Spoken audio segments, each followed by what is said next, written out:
আল্লাহ এখানে আলেম ওলামাও আছে, আল্লাহ তোলাবাও আছে, এরকম যুবকও আছে যাকে দেখলে আপনি লজ্জা পাওয়া যায়। আজকে আমাদেরকে খালি ফিরত দিন। এরকম মুখ্যম সময় মনে হয় আর আমরা পাবো না, এরকম মজলিসও পাবো না, এরকম লোকগুলাকেও পাবো না, এরকম সময়টাও পাবো না। বিদায় আল্লাহ, আমরা আজকে পিছের কিছু নিয়ে উঠতে চাই না, আমরা চাই আমাদের পিছনেরটা আজকে পরিষ্কার হয়ে যাক। আর সত্য তো এটাই হয়, হায় আল্লাহ তুমি ঘোষণা দিছ, আল্লাহ মজলিস যখন পরিসমাপ্তি ঘটবে ফেরেশতা নাকি কাঁধে হাত রাইখা বলবে ইরজিউ মগফুর আল্লাহ, যাও পিছনের গুনাহ মাফ, বুদ্দিলা সাইয়্যাতিকুম হাসানাত, তোমাদের নেক গুনার জায়গাগুলা নেকি দ্বারা পরিপূর্ণ।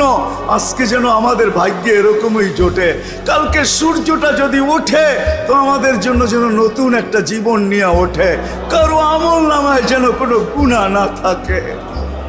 ও মালিক, আমাদের গুনাহ মাফ করলে তোমার কোনো ক্ষতি হবে না, নাইলে হাদিসে এই চিৎকার কোনোদিন আসতো না, ইয়া মান লা তাদুররুহু যুনুব ওয়ালা তানফা ওয়ালা তানকুসুহুল মাগফিরা,